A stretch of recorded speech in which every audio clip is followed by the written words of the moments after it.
Good evening, everyone, and welcome to this week's episode of Sounds of the Diaspora, Artist to Artist, a conversation with yours truly, Dion Parson. I'm really looking forward to this nice guest because this is a fellow West Indian, someone that have ties to the Caribbean and is doing his thing in New York City. And he has a great story to tell, and more so, great music to share with you. So please join me and welcome into Sounds of the Diaspora, Mr. Curtis Haywood. Thank you, Dion. How are you? I'm good, Curtis. How you doing today? I'm doing good. It's wet and rainy. I'm like to know what's your temperature down in the Virgin Islands because it's wet and cold up here, man. Oh man, it's warm down here. It's warm. It's a little bit overcast, but it drizzled a little bit today, but it's about 89, 90 degrees, so I'm good. You know, I don't even know why they have a weather segment in the Caribbean because every day it's hot. Yeah, every day is a beautiful day, man, except hurricane season. Hurricane season is a whole nother thing, Uh, but yeah. yeah, I can't complain, man. And wintertime, your wintertime in New York is like 30, 40, 40 degrees, even lower hours down here is like, you know, 60 degrees, nice and breezy, and it's cool. So you can wear the Mhm. same clothes all year round. I am a beach bum boy. Yeah. So you I, Yeah. I hear you. So your family, you have Caribbean backgrounds. Your family's from the islands, correct? yes, both my mom, rest her soul, and my dad, are Bayesian born. Barbados. Okay, so you grew up in New York with a really strong tie to the Caribbean, so you know all about the food and the drinks and all that good stuff. Of course, I know about provision, oil down, oxtail, Okay. the stew chicken, curry Uh-huh. chicken, Yes, yes. flying fish Flying fish. is You that's know, that's the Bayesian. that's a Bayesian thing that I didn't grow up with in St. Thomas, and I remember visiting one of my sisters in Connecticut, and she made some flying fish, flying fish. Man, Mhm. that's a sweet fish, man. I fell in love with it.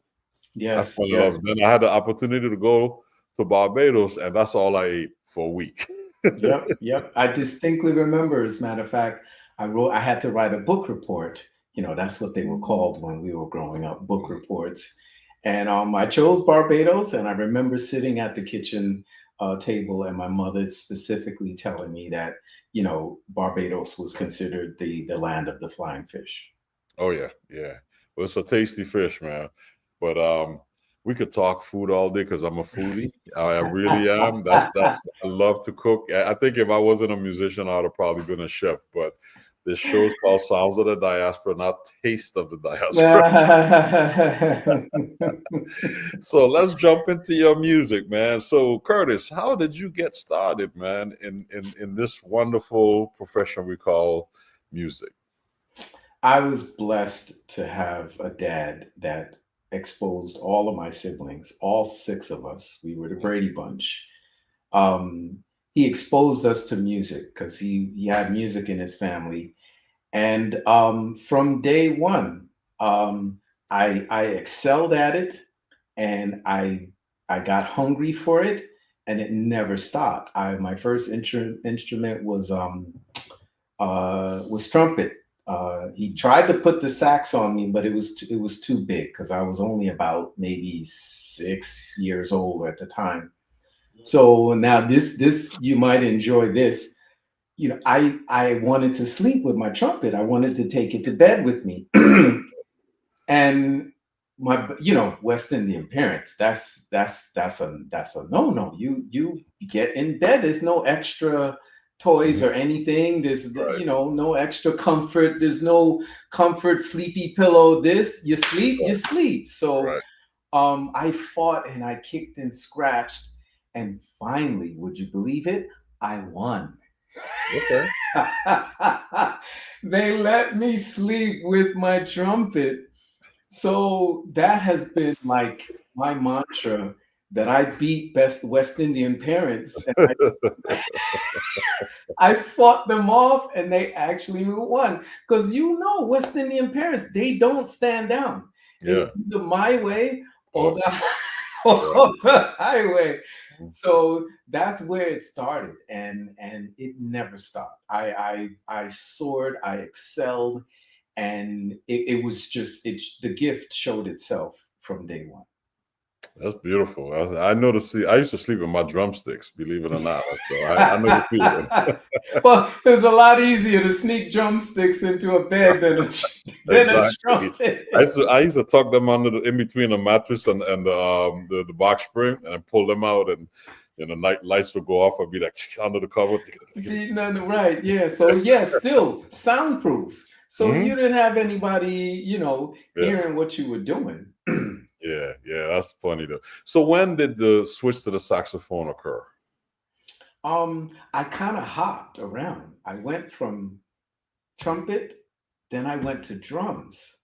Okay. Um, and often said if I wasn't a sax player, I would probably be a drummer or a bass player because I Mhm. love drums and bass.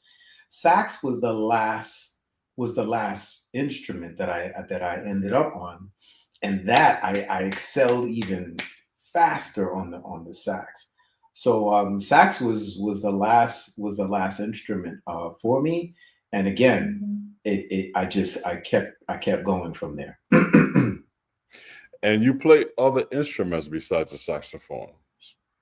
Yes. As I stated, I play trumpet because I'm a school teacher. I teach in the school. So you have to learn how to play, trumpet, clarinet, trombone. Mm. But my principal instrument is saxophone. And then after elementary, I learned how to play steelpan Okay. at my mother's church.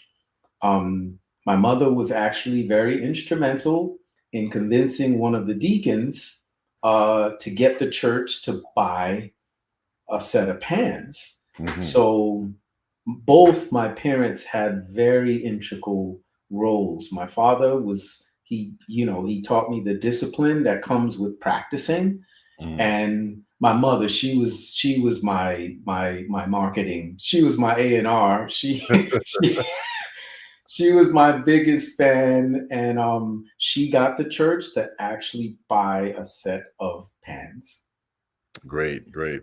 Like in most West Indian communities, the steel pan is prominent. They're in the schools, they're in the churches. So you can't get around it, regardless of what you do. Is you're gonna run into it somewhere.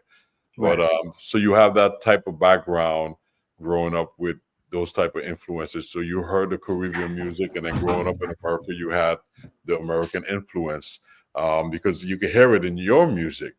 As we start to listen to it, you're going to hear the influence of both, cultures, which is great. But Right. you went to college, you studied. Where did you go to school? Well,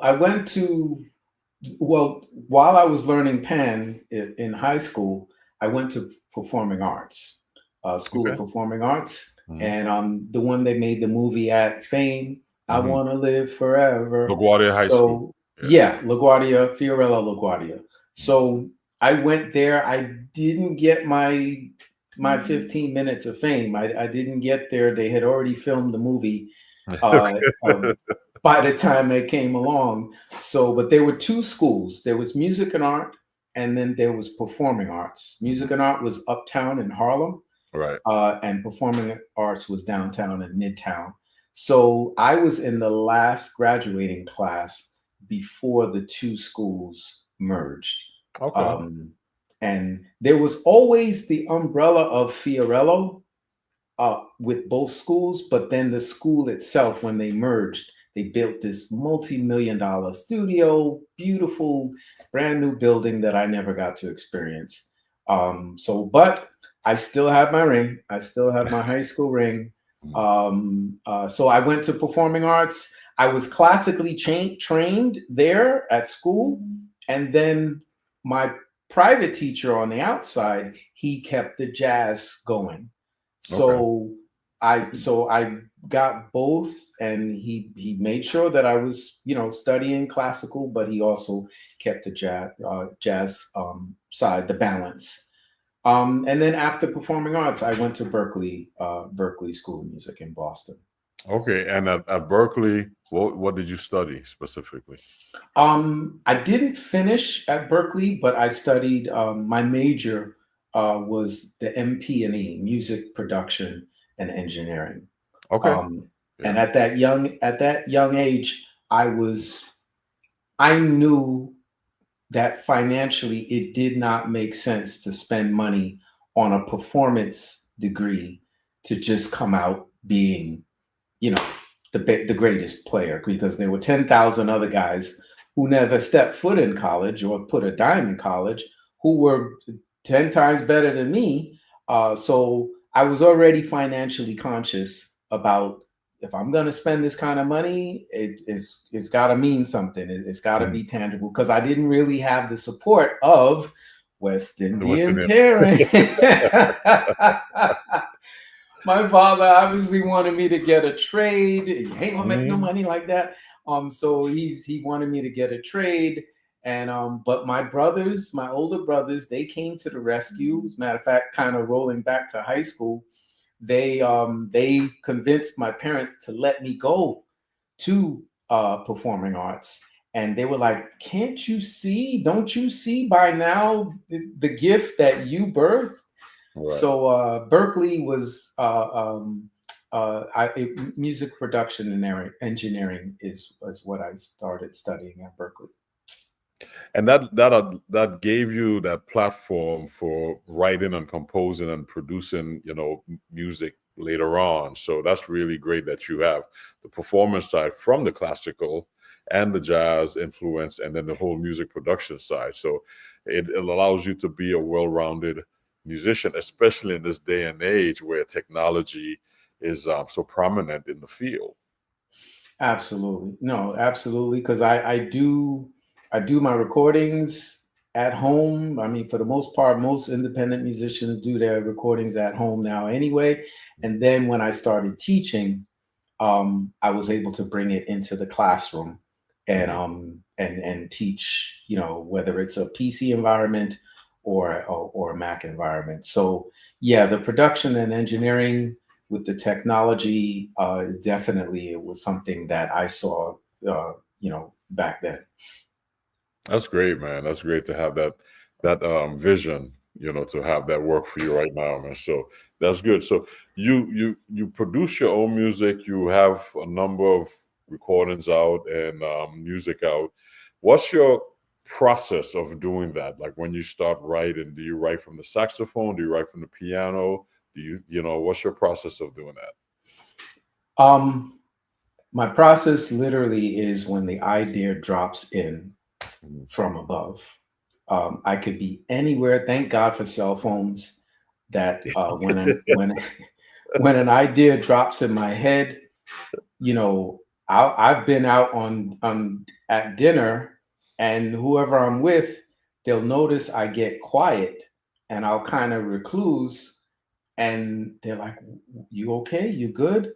And there's a melody just going on in my head, and I can't wait to either at that time get home and somehow record it. But thank God, when cell phones came on, I would just step out and sing the melody Hmm. in in my phone, and then I would, if another part came right after it, then I would record it again with the either the bass part, and then once I get home, then I would bang it out on the piano, put it into a software, and then pass it on to my team to take it to another level. Right. But that's really been my process. I can't really ever say that I have sat down to say I'm gonna write a song. Mhm. um you absolutely can. It could become force fed, but for the most part, when that divine idea drops in, you can't, there's no really way to get it out of your head. It's going to be with you. I've Mhm. also lost songs. I Mhm. haven't jumped on it quick enough. And then I've had to ask God, said, could you send me that again? Because to me, it is a divine gift that is basically handed to you and says, here, take it and take it to the world. Yeah, it's really interesting that you put it that way. I'm agreeing with you because I'm sure you've had this question posed to you like, when did you know this is what you were gonna do? How did that come to you? And when did you make that decision? And Mhm. I would say a similar thing to what you just shared, that it was something in me. It's just that's what I did ever since as young as I could remember. My friends would get up, my cousins so get up to go play basketball. I got up to, and I was like following music somewhere. Whatever I heard, that's what I Mhm. was chasing. So like you said, it's a higher being, and it's a beautiful thing. It's a beautiful Yeah, thing. and it's like that with every gift. I Mhm. feel sorry for the people who are like, oh, I don't know what I'm going to be in life. I don't know what my purpose in Yeah. life is going to be, which people get purpose and gift. They get them mixed up. They are very different. Your Mhm. purpose is not your gift. But it's like that for every gifting. When a parent sees a child and they're accelerating at a particular area, it's that parent's job to expose that child to as much as they can to Mhm. then help guide that child. And then you become the PR person behind that child, Mhm. because no one is going to pursue anything better than if it's naturally inside of you. Yeah. Because it's a no-brainer. It's something that you would be willing to do it for free because you're motivated that much about it. Now, if you can turn it into a marketable skill, Mhm. that's obviously even better. But unfortunately, in a capitalist society, when it's all about the money, money, money, first thing is, well, you can make a lot of money there, you can make a lot of money there, but they're not talking about what you've been gifted naturally. Right. Right. Yeah. Yeah, it's just really interesting how that is.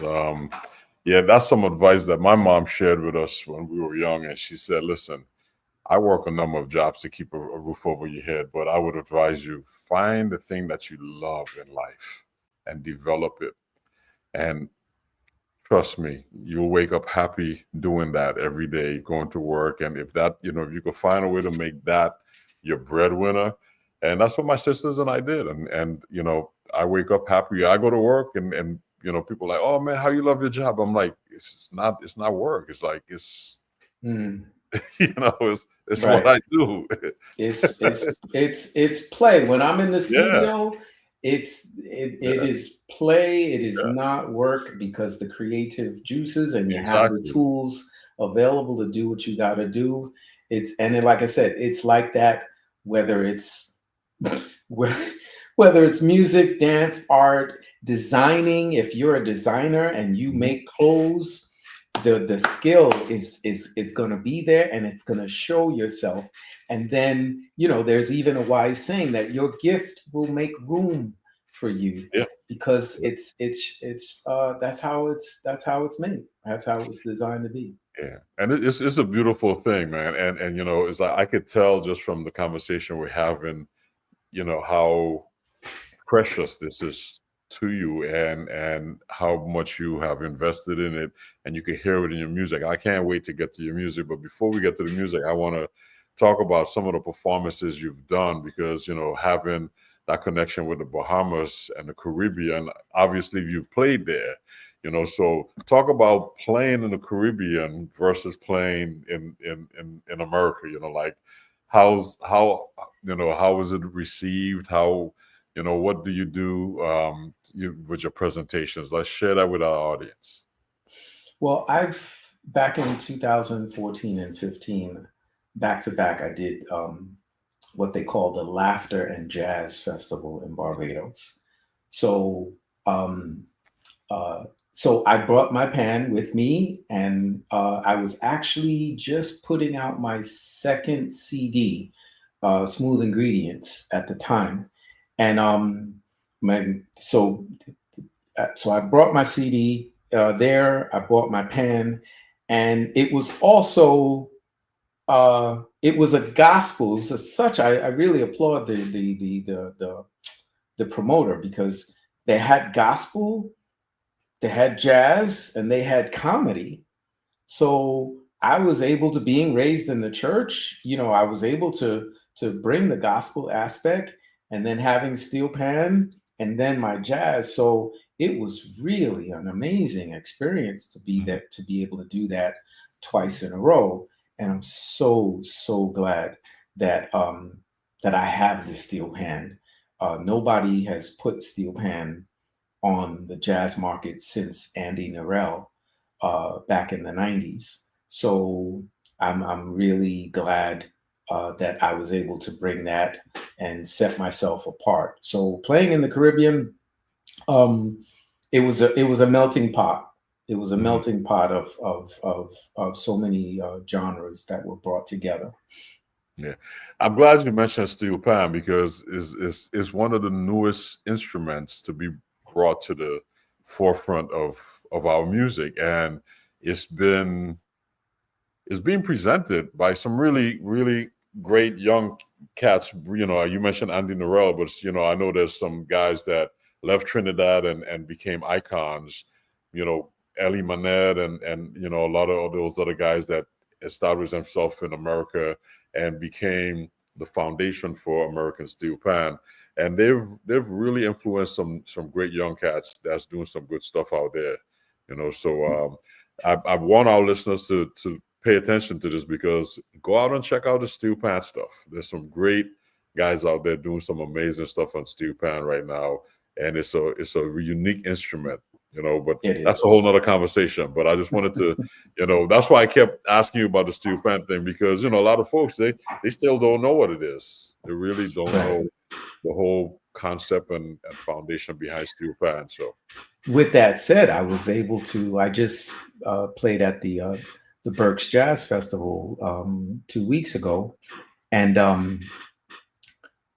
Jeff Kashua was there, prominent jazz saxophonist, and several other guys were there, and they were all enamored by this steel pan. They were like, "Bro, what is this?" They know what a steel pan is, but they were just like, "Man, there are no notes on it.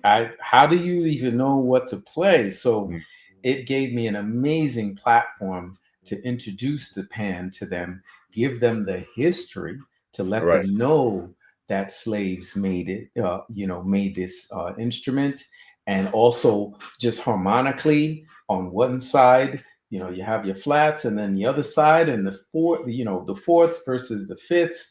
So it gave me a new platform to talk about the pan and really educate people. Great.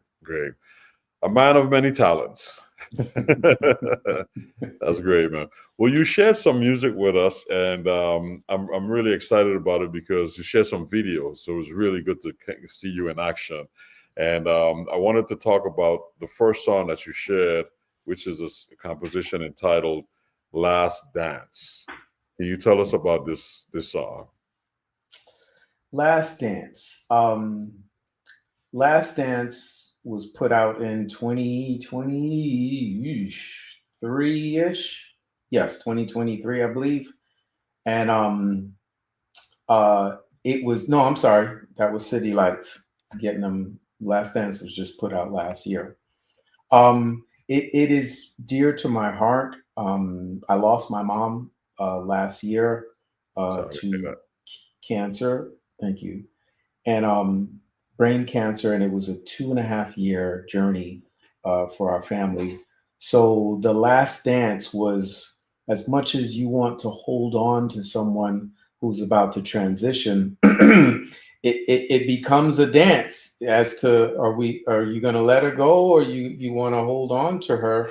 So she was a fighter. She lived 2.5 years when she should have only, according to the doctors, lived maybe 6 months.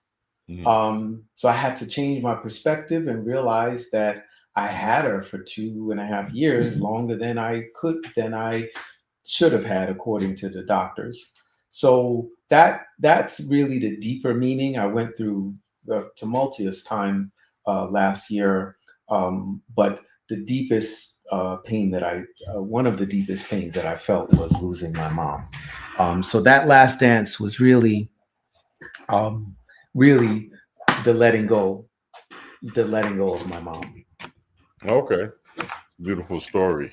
Well, I really enjoyed this song, and I checked it out a couple times, and I didn't know that was a story behind it. So thanks for sharing that. But I want our audience to hear. It's a beautiful song. So let's check out "Last Dance."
So where was that video made?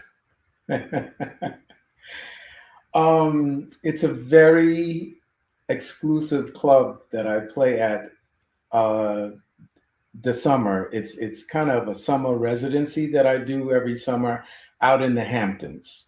Oh, So nice. as you can see, the yachts Hmm. and the yachts and the yachts.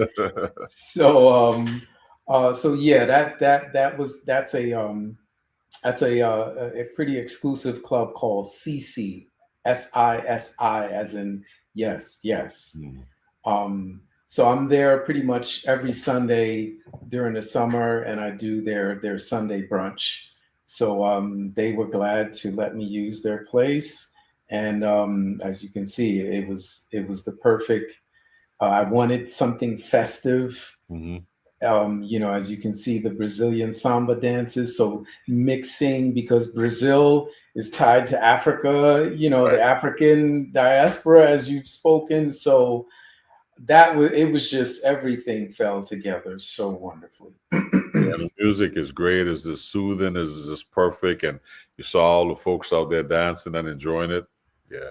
It was natural. That wasn't even, it was not staged. The people, they didn't know that they were going to be in the video. That is the natural setting that it took place. I didn't have to make any announcement. Hey, take one, take two. Mhm. It literally all fell together. That's great. That's great. And our audience, they like, God, I love this. Yeah, The I'm about seeing it. and the Seeing arrangement. Who's the bass player? Let me see. Oh, did I use? Wow, that might have been a synth bass. Matter of fact, that was me.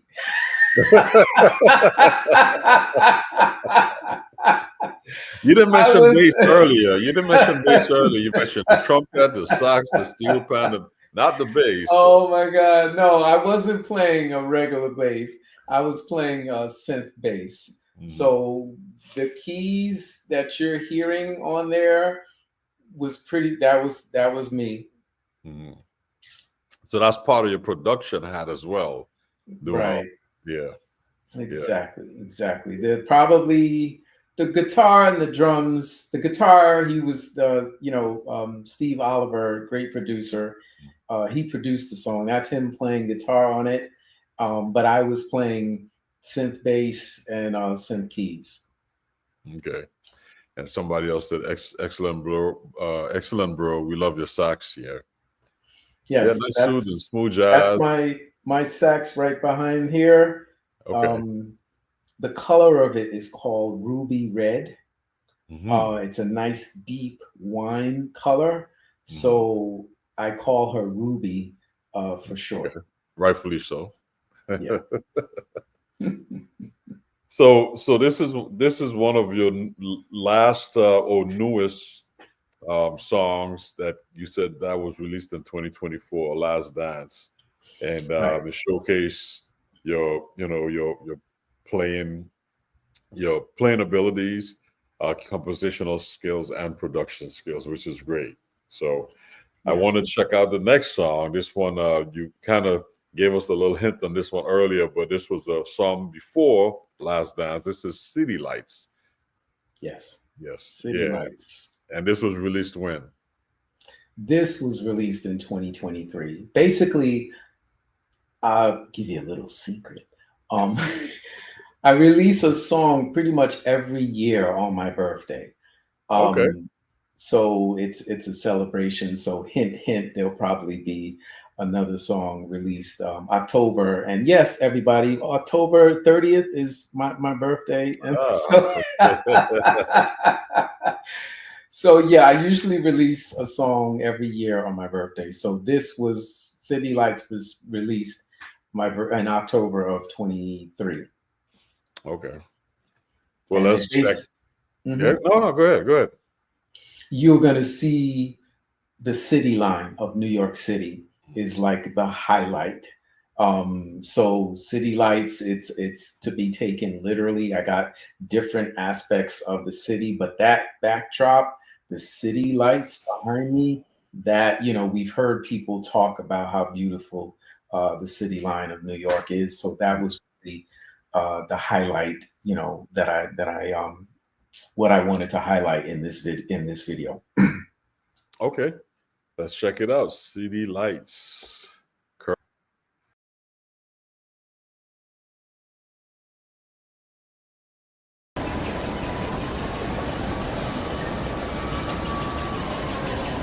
Yo, see, man, how you feel about tonight, man? Hey, man, it is what it is. All right, man. Hey, hey, man, great show tonight. Hey, man, yo, hey, listen, great show tonight. Same time next week? Yeah, man. All right, man. All right, brother. And get home safe, bro.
Nice groove, bro. Thank you, man. Thank you. Appreciate it. Your songwriting and arranging are beautiful. Yeah. Thank you, Jonathan. I appreciate that. Appreciate it. Thank you, Alice. Thank you. It's all divine. It just it just comes. It's all divine. So when you're performing, how do you prepare for your performances? That last video. Wait, I'm sorry. Performing or video preparing? For live performances. Yeah. Oh, okay. I would say the biggest part that I become nervous about is, has the band learned the material? Mm-hmm. In this day and age, unless you're a Gerald Albright or Dave Koz, the top artists that have bands that practice together, and even them, the bands are flown in, they get one rehearsal and they pull it off. Right. That makes me very nervous, because I came from the age of garage bands where we locked ourselves in a garage or room, whatever, we practiced for a year, whatever, however long, and we came out tight. We learned the music, we were tight, and I could be free to do what I want. Nowadays, I'm very nervous about, did the guys learn the music? Because we don't have a lot of time, and guys don't want to they don't want to rehearse. They don't want to put a lot of time in. So no matter how much time you give them the music beforehand, and then if you have to travel, you having guys coming from different places, all converging with minimal rehearsal. Right. So for me, I know the music, but do they know the music? And which will free me up to really just improvise and do what I have to do. So preparation is really just kind of a hope and a prayer that these guys have learned the music. Yeah. Now, do you have a group of guys that you normally work with, like kind of like a set band? I know it's not everybody's in the same area, but do you have a group of guys that you just kind of use who's available? Yeah, I have a pool of musicians that, based on availability, they've played my music, enough times that they're at least familiar. So when short-term notice comes, they've at least got the material. They have a basic understanding and knowledge of the music. Yeah.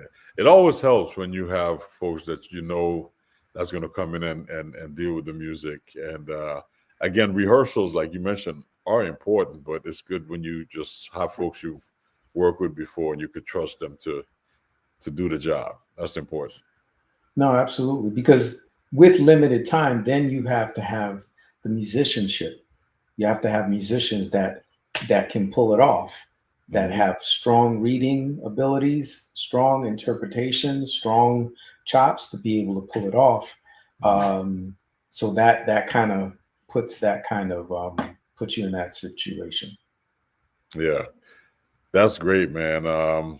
You have some other comments, man. You're getting a lot of comments tonight, man. A beautiful performance. Your talent shines through on every note. Yeah, great. Beautiful. Hey, who's that?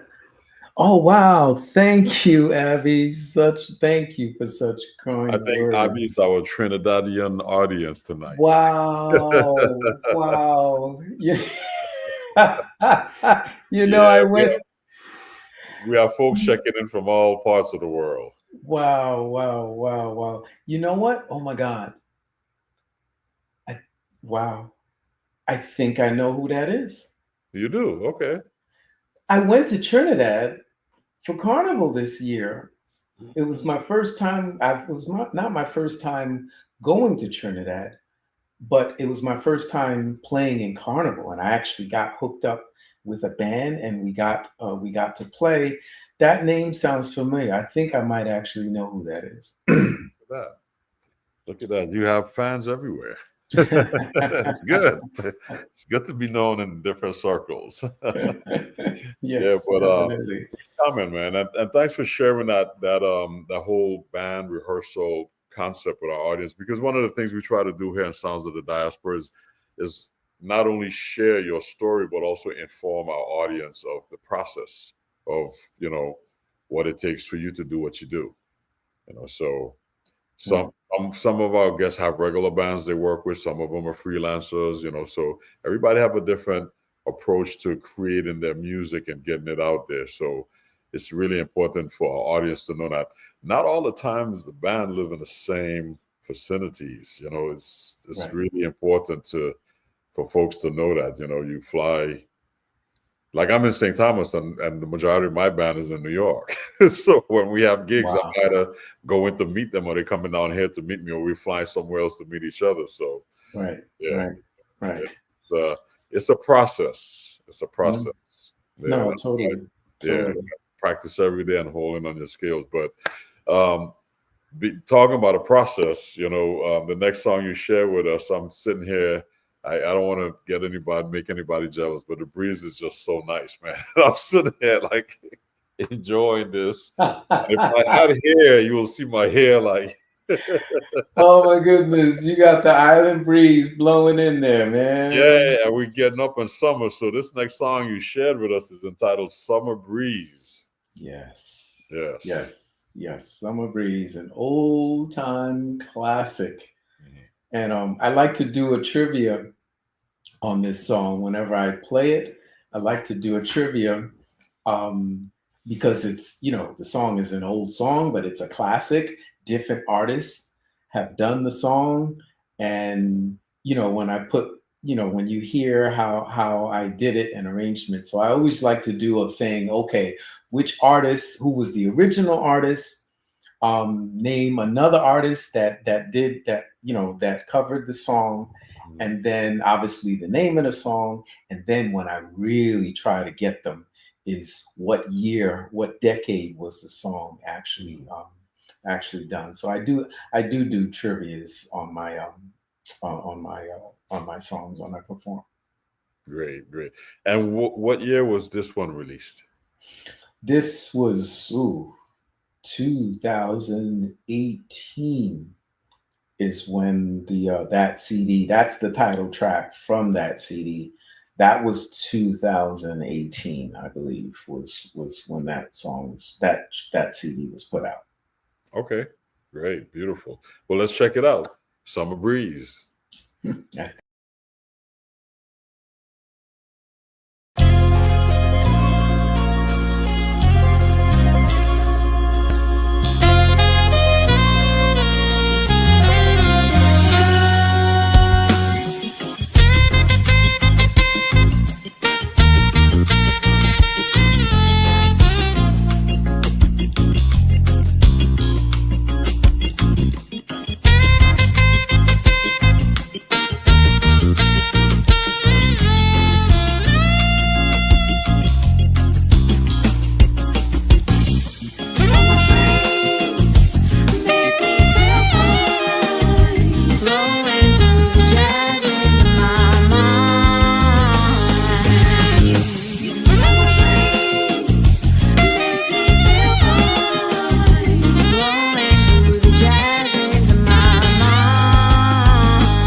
Yeah, I feel that. That's all straight up Caribbean there. Straight up. It's like a cross between a reggae and a soca. It's like a lot of drums up in there. Yeah, definitely. Yes, absolutely. Thank you, Janice. She said Seals and Crofts, so she got the trivia. She Yeah. got the trivia right. Seals and Croft, they were the original. Kayla says, love the addition of the steel pan. Gives it such an island feel. Absolutely. That was the That's goal. you on the steel pan as well? Yeah, I was playing steel pan on there. So yeah, absolutely. That song just, wow. The way that song came together, it was like, oh man, we gotta put this one out. Because it was just such a smooth vibe to that song, man. Now you did this is a great arrangement and I'm enjoying it. I loved it. But you did a Sonny Rollins arrangement. You did what was that? Was it Rain Don't Stop the Carnival? Or no, didn't you do a Sonny Rollins arrangement of a tune? No, I didn't. Okay. No. I thought I saw you did another. It was well, I could be wrong. I'm gonna do my research and hit it up to you offline. Okay. Scrolling through some of the stuff, I was like, "Oh, this is interesting." Right. I'm gonna refresh your memory with it. But great, man. That was Summer Breeze. Yes. Seals and Craft. So you shared one more song with us, and by the way, does anybody out there know what other artists did Summer Breeze? So we'll see who responds to that. Put it in the chat. Yeah. Oh, no Googling. No Googling.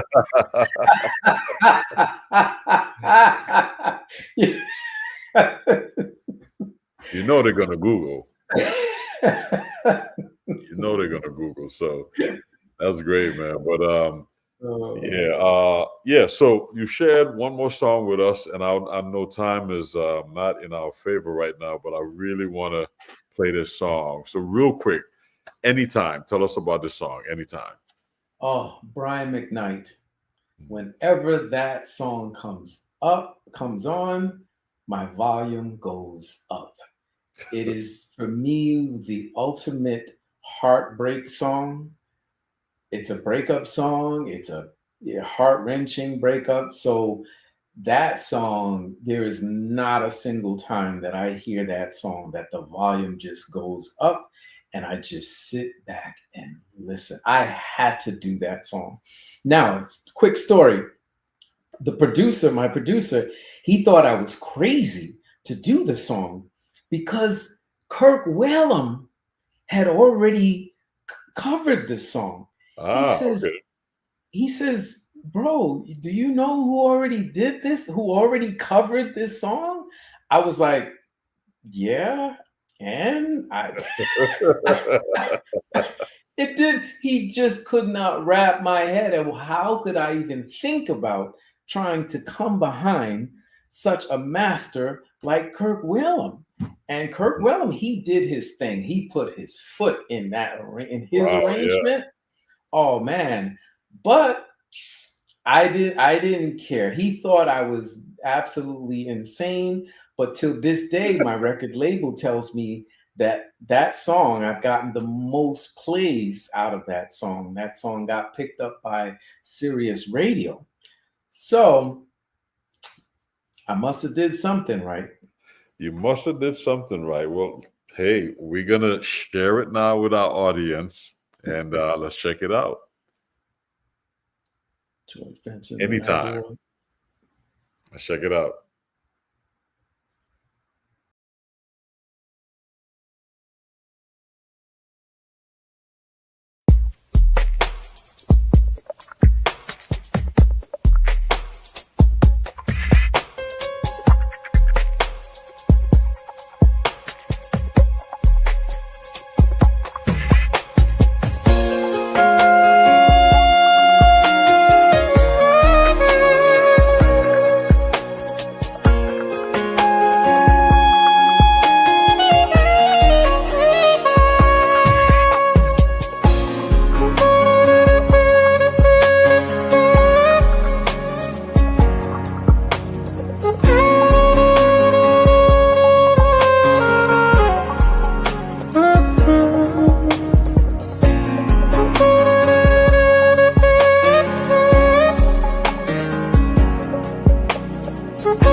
Yeah, and I could say, man, that's a classic, bro. It is. It is. I could hit play on that over and over and over again. Mm. So the answer to your trivia question, George Benson and Al Jarreau. Yes, they were one of the artists that did this that did the song. Ramsey Lewis also. Yes, as a matter of fact, yes, Ramsey did it. And my website is my name, curtishaywood.com, CurtisHaywood. Thank you, Sugar. That's a sweet name.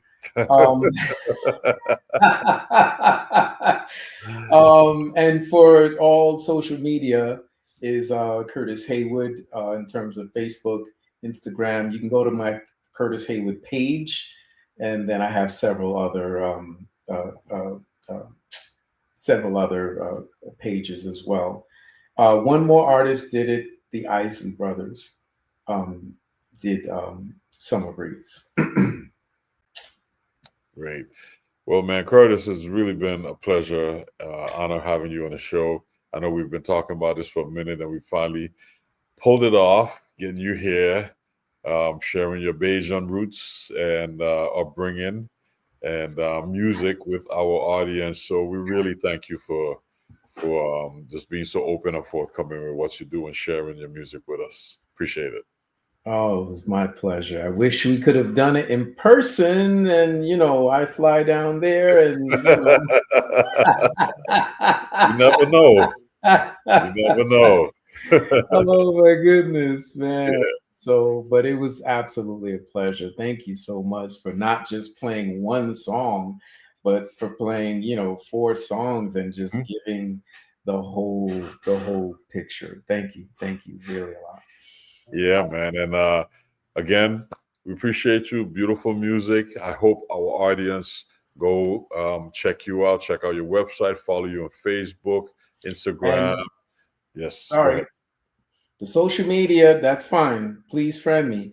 Make sure you go on to whatever streaming service, whether it's Spotify, iTunes, Pandora, or if you simply say, "Hey Siri, play Curtis Haywood," or "Hey Alexa," any one of those. Oh gosh, I just triggered Siri.